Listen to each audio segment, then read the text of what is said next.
안녕하십니까.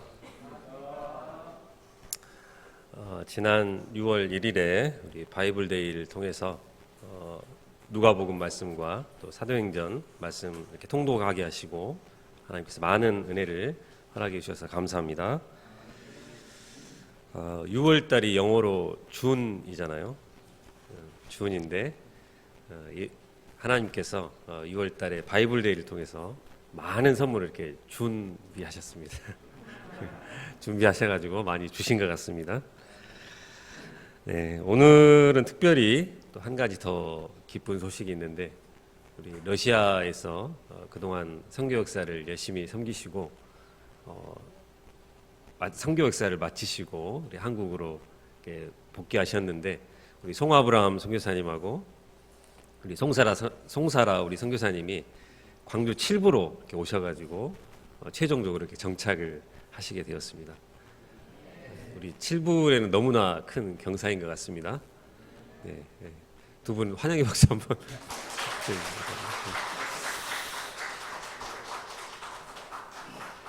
네, 하나님께 감사드리고 또 앞으로 우리 목자님들과 함께 은혜로운 교제를 나눌 수 있기를 기도합니다.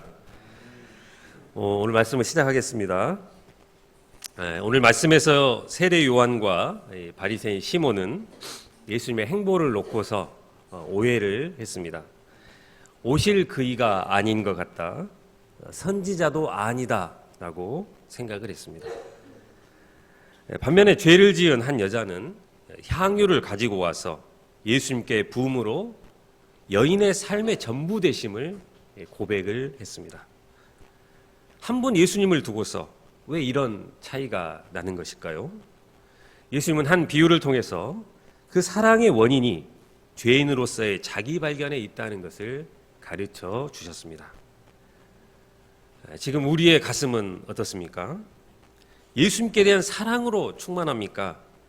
아니면 피리를 불어도 또 곡을 하여도 빈 가슴처럼 냉랭합니까? 이 시간 내가 어떤 죄인인가를 새롭게 발견하게 되기를 기도합니다.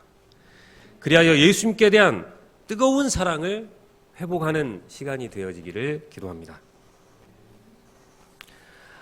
18절에서 20절은 세례 요한이 제자들을 보내서 오실 그이가 맞는지, 다시 말해서 하나님이 보내신 메시아로서의 모습을 왜 보여주지 않는 것인지를 따지고 있는 장면입니다. 세례 요한은 예수님의 선구자로 어려서부터 광야로 나와서 회개의 세례를 전파하던 자였습니다. 많은 백성들의 지지를 받았고 또 다수의 허다한 세리와 죄인들이 그에게 나아와서 회개의 세례를 받았습니다. 그런데 그는 지금 예수님께 나아올 수 없는 상태, 즉 마케루스의 지하 감옥에 갇혀 있는 상황이었습니다. 그 성은 헤롯 대왕의 여름 궁전이었는데 사해 동편에 있었습니다. 불의한 지도자였던 헤롯 왕은 동생의 아내를 취한 사건으로 이 세례 요한이 책망을 해오자 기다렸다는 듯이 그를 잡아들였습니다. 그가 있던 광야를 압수수색하더니 그를 구속시켜 버렸습니다. 헤롯에게 공정과 상식은 기대하기 힘든 먼 나라의 이야기였습니다.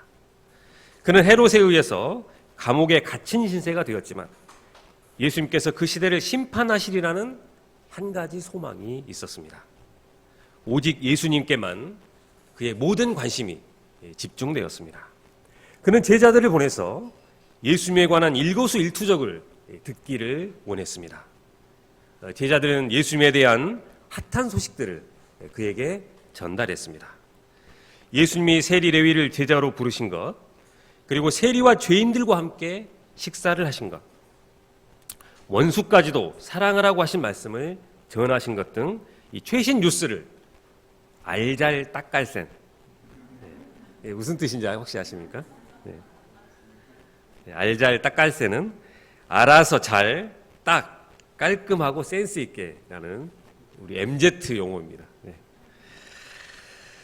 이렇게 전해 주었습니다. 제자들의 보고를 들은 세례 요한은 의구심을 품었습니다. 아니 정말 세리를 제자로 삼으셨다고? 또 세리와 죄인들과 함께 식사를 하셨다고? 원수를 사랑하라고 하셨다고? 그는 제자 중 두 사람을 보내서 예수님이 정말 메시아인지 아니면 다른 분을 기다려야 하는지를 여쭈었습니다. 세례요한은 분명 예수님을 메시아로 증거하던 자였습니다. 누가복음 3장에 보면 그는 메시아에 대해서 나는 물로 세례를 베풀거니와 나보다 능력이 많으신 이가 오시나니 나는 그의 신발끈 풀기도 감당하지 못하겠노라고 했습니다. 또한 그가 예수님께 세례를 베풀 때 하늘이 열리며 성령이 비둘기 같은 형체로 예수님 위에 강림했습니다. 그리고 하늘로부터 소리가 났습니다. 너는 내 사랑하는 아들이라 내가 너를 기뻐하노라 하신 하나님의 음성을 들었습니다. 이렇게까지 확실한 증거가 있었는데 왜 요한은 예수님에 대해서 의구심을 갖게 되었을까요? 어떤 분은 웃으시면서 감옥에 갇혀있는 그를 예수님이 신방 한번 와본 적이 없으셨기 때문에 힘들어졌을 것이라고 하셨습니다. 정말 그랬을까요? 요한이 예수님에 대해서 의구심을 가진 이유를 우리는 잘 알 수는 없습니다. 하지만 그가 전한 메시지를 보면 요한은 메시아가 악을 심판하고 또 공의를 세우실 것으로 확신하고 있었던 것 같습니다. 누가복음 3장 7절 하반절을 보면 독사의 자식들아 누가 너희에게 일러 장차올 진노를 피하라 하더냐 하였습니다. 또 누가복음 3장 17절에도 손에 키를 들고 자기의 타작마당을 정하게 하사 알곡은 모아 곳간에 들이고 쭉정이는 꺼지지 않는 불에 태우리라고 했습니다. 요한은 예수님이 불의한 시대의 심판관으로 등장하실 줄 알았습니다. 예수님께서 이 불의한 시대를 끝장내 주시고 하나님의 공의와 정의가 살아 숨쉬는 사회를 이루실 줄로 생각했던 것 같습니다. 그런데 이 예수님이 당장 악인들을 심판하시지 않을 뿐만 아니라 이 죄인들 그리고 세리들과 함께하고 있다는 소식을 들었습니다. 메시아가 오시면 완전한 하나님 나라가 세워질 줄로 생각했는데 이 헤롯과 같은 자들이 설쳐되고 여전히 불의한 시대가 계속되고 있었기 때문에 이런 예수님이 메시아라고 할 수 있는가? 언제부터인가 이 예수님에 대한 불만과 함께 강한 의구심이 생겨났습니다. 이렇게 실망에 빠진 요한을 예수님은 어떻게 도와주셨습니까? 21절에서 23절은 세례 요한의 의구심에 대한 예수님의 대답입니다. 21절을 보면 예수님은 요한에게 가서 예수님이 하시던 일을 그대로 알려주라고 말씀하셨습니다. 이는 맹인이 보게 되고 못 걷는 사람이 걷게 되고 나병 환자가 깨끗함을 받고 귀먹은 사람이 들으며 죽은 자가 살아나며 가난한 자에게 복음이 전파되고 있다는 것입니다. 예수님은 구약에 예언된 메시아의 사역을 언급한 것입니다. 구약에는 메시아에 대해서 어떻게 기록하고 있습니까? 이사야서 35장 5절과 6절 말씀을 다 함께 한번 읽어보도록 하겠습니다. 35장 5절 6절입니다. 시작.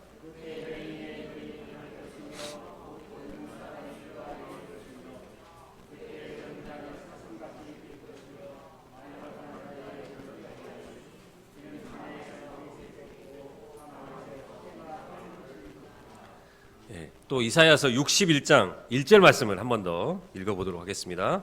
61장 1절입니다. 시작. 주 여호와의 영이 내게 내리셨으니 이는 여호와께서 내게 기름을 부으사 가난한 자에게 아름다운 소식을 전하게 하려 하심이라. 나를 보내사 마음이 상한 자를 고치며 포로된 자에게 자유를 갇힌 자에게 노임을 선포하며. 세례 요한의 기대와는 다르지만 분명 예수님은 이 성경의 예언대로 메시아의 사역을 감당하고 계셨습니다. 23절을 보십시오. 여기서 나를 인하여 실족하게 된다는 것은 예수님으로 인해 믿음을 잃어버리게 되는 것을 의미합니다. 누구든지 불의한 시대를 보면서 믿음이 흔들릴 수가 있습니다. 특히 요한처럼 진심을 들이고 인생 전체를 헌신했던 사람들이 그런 위험에 빠지기가 더 쉽습니다. 하나님께 쏟아부은 만큼 기대하는 마음이 더 크기 때문입니다. 하나님께 헌신하여 살았음에도 불구하고 경제 문제, 자녀 문제, 또 건강 문제가 해결되기는커녕 더욱 꼬이고 악화가 된다면 하나님의 사랑과 공의를 무엇으로 확신할 수가 있겠습니까? 수십 년의 세월을 주님께 헌신했는데 남은 것이 하나도 없이 빈 그물과 같다면 신앙생활에 회의가 찾아오지 않을 사람이 없을 것입니다.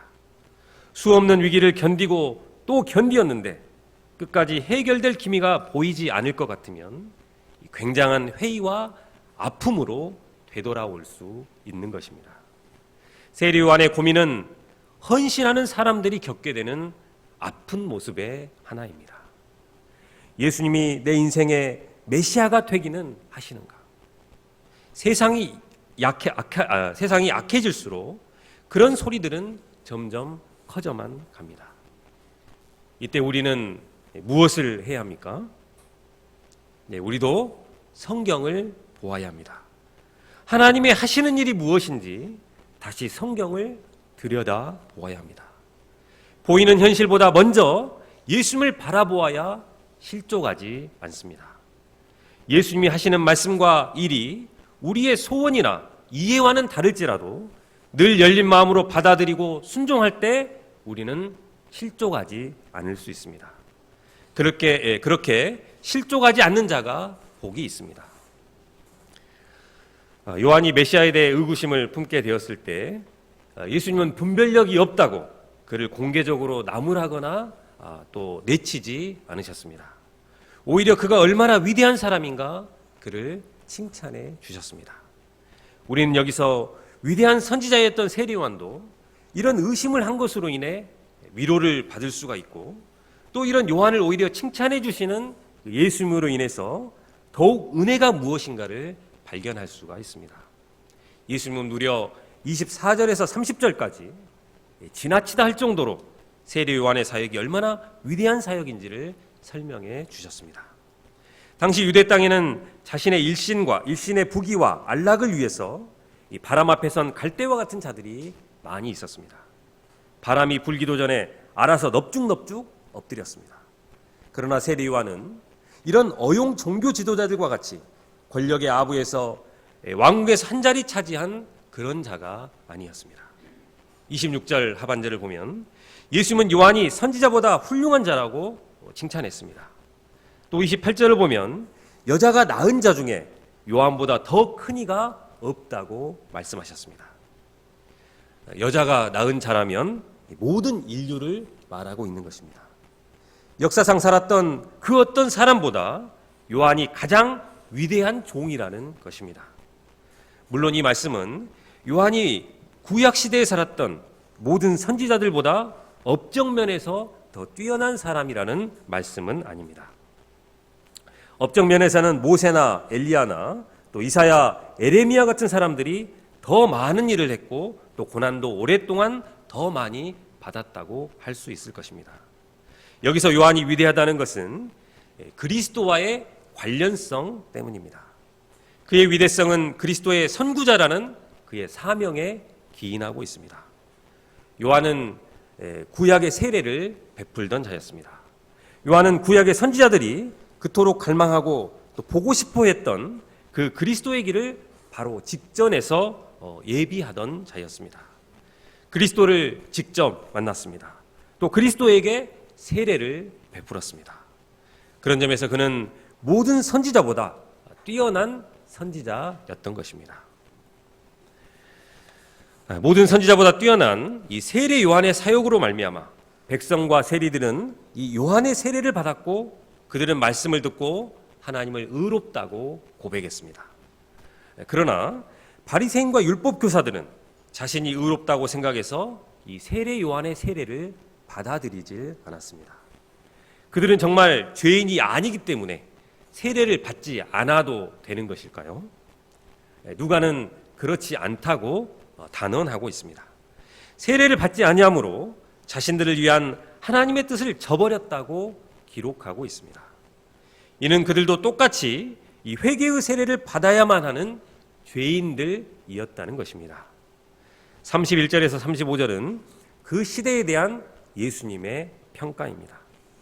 모든 선지자보다 더 뛰어난 세례 요한이 왔고 또 이어서 하나님이 보내신 메시아가 와서 엄청난 하나님의 역사를 이루고 계셨습니다.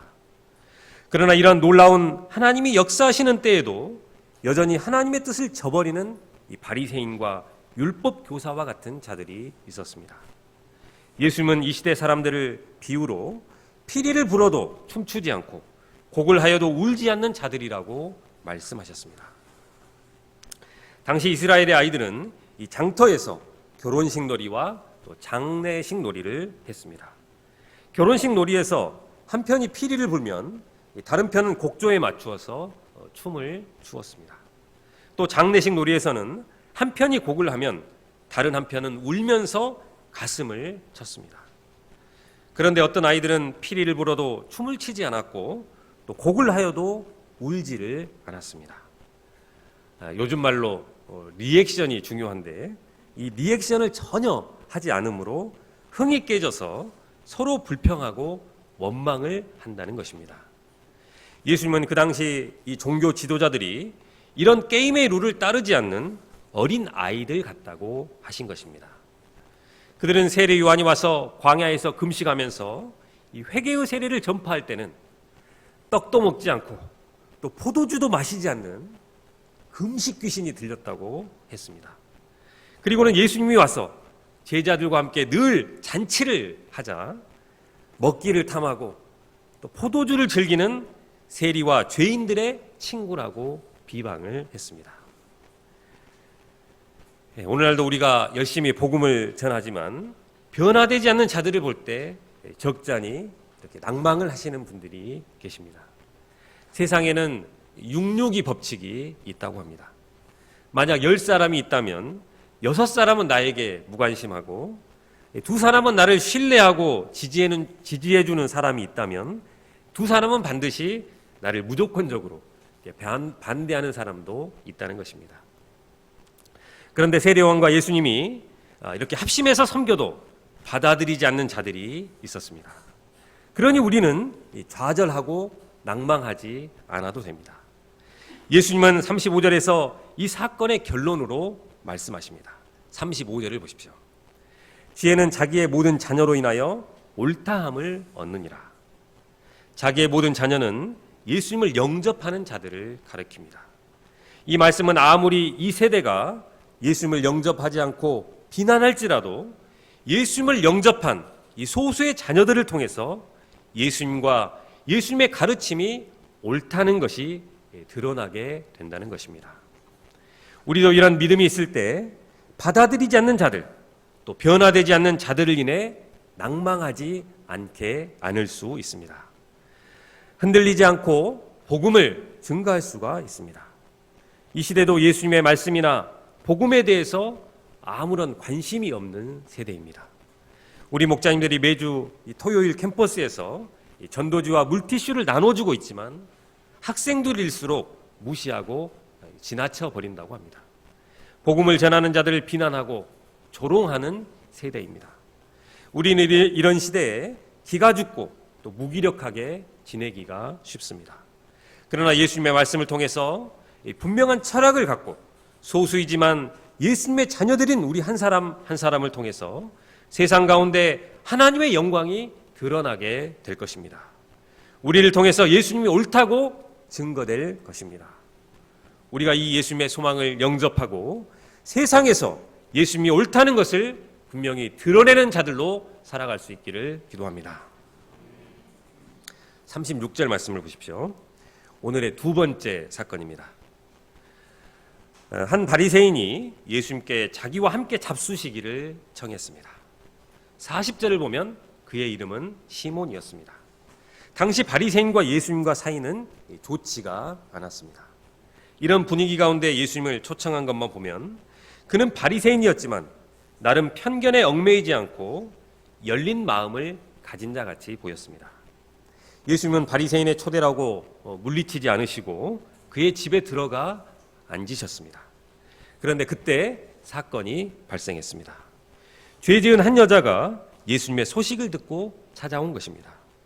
학자들은 이 여인이 창기였을 가능성이 높다고 보고 있습니다.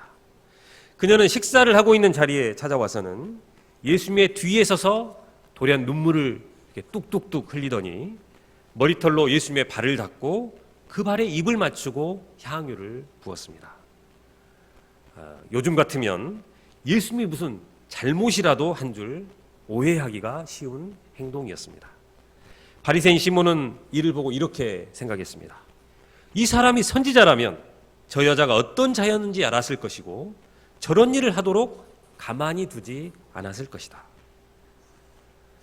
시몬은 이 여자가 하는 행동도 도무지 이해할 수가 없었고 또 이런 여자가 하는 행동을 그냥 내버려 두고 있는 예수님은 더 이해가 가질 않았습니다. 예수님은 시몬이 어떤 생각을 하고 있는지 아셨고 그를 도와주시고자 긴 비유 말씀을 통해서 그의 문제가 무엇인지를 가르쳐 주셨습니다. 40절에서 42절은 빚 주는 자의 비유입니다.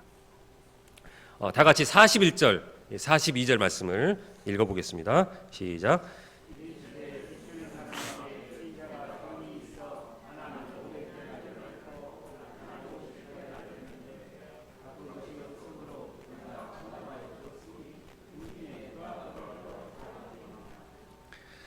채권자에게 빚을 진 두 사람이 있었는데 한 사람은 500데나리온, 지금으로 하면 약 7천만 원 정도의 빚을 진 사람이었고 50데나리온은 700만 원 정도의 빚을 진 사람이 있었습니다.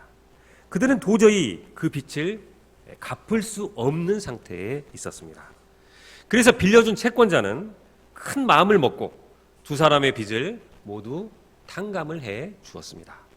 이때 둘 중에 누가 더 채권자를 사랑하겠느냐고 물어보신 것입니다.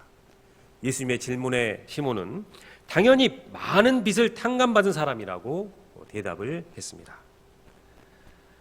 바리새인 시몬은 그 여인의 행동을 이해하지 못했습니다. 여인의 행동은 바리새인 시몬의 눈으로 볼 때 비정상적인 것들이었습니다. 식사를 하시는 데 와서 갑작스럽게 통곡을 하고 머리털로 발을 닦더니 향유를 왕창 쏟아 부어버렸습니다. 여인은 왜 이런 비정상적인 행동을 했던 것일까요? 그녀가 죄인이기 때문에 무례하고 거친 행동으로 예수님께 함부로 한 것일까요? 그렇지 않습니다. 예수님은 이 여인의 행동으로 깊은 감동을 받으셨습니다. 무례하고 거친 행동은 여인이 아니라 오히려 바리새인 시몬의 행동이었습니다. 시몬은 예수님을 초대하고서도 씻을 물도 주지 않았습니다. 반갑게 입을 맞추지도 않았으며 기름 한 방울 뿌려주지도 않았습니다. 손님을 접대하고서 이런 무례가 어디 있습니까? 그가 만약 예수님을 선생님, 랍비 정도로만 인식하고 있다고 해도 이런 푸대접은 하지 않았을 것입니다. 시몬 또한 겉으로는 예수님을 초대하고 대접하는 것 같았지만 그의 마음은 냉랭할 뿐이었습니다. 시몬 또한 예수님이 피리를 불어도 춤추지 않는 자였습니다. 여인은 이런 예수님을 보고 있지 않았을까요? 바리새인 시몬의 집에 초대를 받으셨다는 소식을 들었을 때부터 여인의 직감은 작동을 했습니다. 틀림없이 예수님을 개무시하고 문전박대를 당하실 것이다. 이 여인의 직감대로였습니다. 그럴 줄 알고 여인은 향유 담은 옥합을 가지고 왔습니다.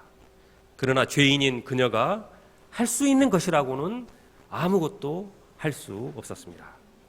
잠자코 그 자리에 쥐죽은 듯이 처박혀 있어야 했습니다. 괜히 나섰다가 돌팔매질이라도 당할 수 있었기 때문입니다. 하염없이 눈물만 나왔습니다. 예수님이 계속해서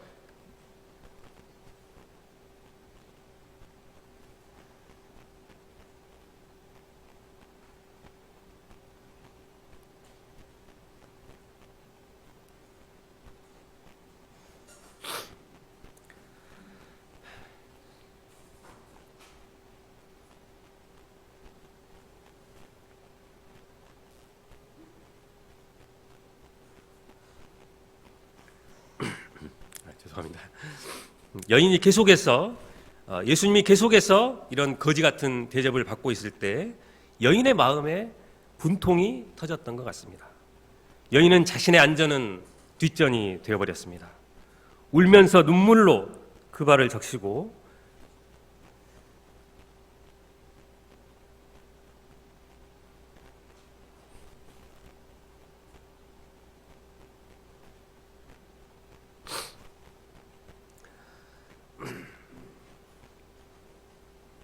자기의 머리털로 예수님의 발을 닦았습니다. 얼마나 많은 눈물이 나왔던 것일까요? 화장지 한 칸도 적시지 못하는 것이 우리의 눈물인데 여인은 통곡하고 있었던 것 같습니다. 흙먼지가 묻은 발이었겠지만 여인은 고귀하신 그분, 목숨을 내던져도 아깝지 않을 것 같은 그분의 발을 머리털로 닦는 게 하나도 부끄럽지가 않았습니다. 자기의 머리털로 닦고 또 닦고 그 아름다운 발에 입을 맞추고 향유를 부었습니다. 이 여인의 행동은 예수님께 대한 무한한 존경심과 감사와 사랑이 듬뿍 담겨져 있는 것으로 예수님에게 보여야 할 가장 합당한 반응이며 리액션이었습니다. 이 여인의 행동으로 예수님의 사역이 옳다함을 받으셨습니다. 이 여인의 죽음까지도 각오한 이 지극한 사랑이 어디서 나오는 것일까요? 47절 말씀을 다 함께 읽어보겠습니다. 47절입니다. 시작. 이러므로 내가 내게 말하노니 그의 많은 죄가 사하여졌도다. 이는 그의 사랑함이 많음이라. 사함을 받은 일이 적은 자는 적게 사랑하느니라. 어떤 분은 학생 때 남들과 비교해서 예수님께 대한 사랑이 부족한 것 같아서 세상에서 더 많은 죄를 이렇게 짓고 와야 하나 고민을 하셨다고 했습니다. 죄를 더 많이 짓고 와서 회개하면 더 사랑이 이렇게 깊어지는 것일까요? 이 말씀을 하신 목자님은 살면서 자신이 얼마나 죄의 본성이 뿌리 깊이 내려져 있는 자인지 죄를 짓지 않아도 알게 되었다고 하셨습니다. 그렇습니다.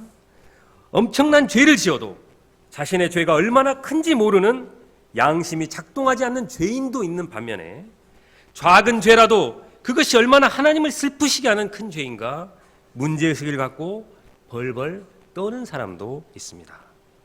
우리가 이렇게 얼마나 큰 죄인인가 자기 발견을 할 때 하나님의 크신 사랑을 비로소 깨닫게 된다는 것입니다. 그래서 우리는 겸손히 그리고 진실되게 하나님의 말씀 앞에 서야 합니다. 그리고 말씀을 통해서 나의 죄를 깨닫고 회개할 수 있도록 하나님의 은혜를 구해야 합니다. 이렇게 하지 않으면 우리들도 자연스럽게 이 바리새인들과 율법교사 그리고 시몬과 같이 되어버릴 수 있습니다. 신앙생활이 아니라 종교생활이 되고 나의 의만 쌓아갈 수가 있습니다. 그런데 하나님이 보실 때 이 사람의 의는 아무것도 아닌 것입니다. 이사야서 64장 6절 상반절은 이렇게 말하고 있습니다. 우리는 다 부정한 자 같아서 우리의 의는 다 더러운 옷과 같으며 우리의 의는 헤어지고 때가 낀 넝마와 같습니다. 종교 생활을 하며 인간적인 의만 쌓으면 어떻게 됩니까? 피리를 불어도 춤추지 않고 곡을 해도 울지 않게 됩니다. 바리새인 시몬과 같이 텅 빈 가슴이 되어서 신앙생활이 냉랭하기만 합니다. 미지근한 신앙의 소유자 시몬의 문제가 바로 이것입니다. 그는 머리로만 지식을 쌓았지 하나님의 말씀 앞에 진실되게 서서 자기를 발견하지 않았습니다. 시몬은 자기가 빚진 자라고 생각하지 않았습니다. 아무에게도 빚을 진 적도 없을 뿐만 아니라 남들과 비교해서 볼 때 자신은 의로운 사람, 괜찮은 사람이라고 생각하고 있었습니다. 그래서 예수님조차 깔보고 있었습니다. 그의 작은 머리로 예수님의 행동을 판단하고 자신의 상식과 맞지 않다고 선지자도 아니다라고 무시를 하고 있었습니다. 우리는 이런 바리새인들을 판단하지만 성경은 이들이 바로 우리의 모습이라고 말씀하고 있습니다. 우리가 그런 자요, 내가 그런 바리새인입니다. 내가 주님의 크신 은혜를 받았음에도 다른 사람들을 판단만 하고 텅텅 비어있는 가슴으로 예수님을 섬기고 있고 적당히 세상과 타협하며 살아가는 내가 바로 그런 사람입니다. 우리는 예수님께 얼마나 빚을 진 자들일까요? 마태복음 18장에는 1만 달란트 빚진 자라고 말하고 있습니다. 이는 도저히 인간의 능력으로는 갚을 수 없는 빚의 단위입니다. 우리가 얼마나 빚진 자들이고 이를 탕감받은 자들인가를 알면 예수님께 대한 태도가 확 바뀌게 됩니다. 내가 의롭게 살아서 충분한 자격이 있기 때문에 구원해 주신 것이 아니라 죄로 오염될 대로 오염된 자인 것을 발견해야 합니다. 늘 마음 한구석에서 악한 마음들이 그리고 악한 생각들이 뿜어져 나와서 어느새 내 마음을 온통 지배하고 있는 악한 죄인인 것을 발견해야 합니다. 하나님 앞에서 죄인으로서 깊이 자기 발견을 할수록 은혜가 커서 주님을 사랑하게 되고 감사와 기쁨으로 더 헌신할 수가 있습니다. 하나님의 사랑을 아는 깊이가 그 사람의 사랑의 깊이입니다. 예수님의 겸손을 아는 깊이가 그 사람의 겸손의 깊이입니다. 우리에게 나의 죄를 위해 십자가에서 죽으신 예수님의 사랑을 깨닫는 은혜가 임하기를 기도합니다. 48절을 보십시오. 예수님은 진실되게 회개한 여인을 기뻐하셨습니다.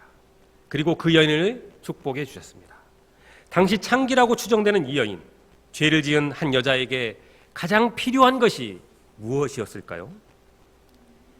예수님은 바리새인들이 가득 모여있는 그 자리에서 부담이 되셨지만 그 여인을 위해서 여인의 죄가 사해졌다고 여인에게 죄사함을 선포해 주셨습니다.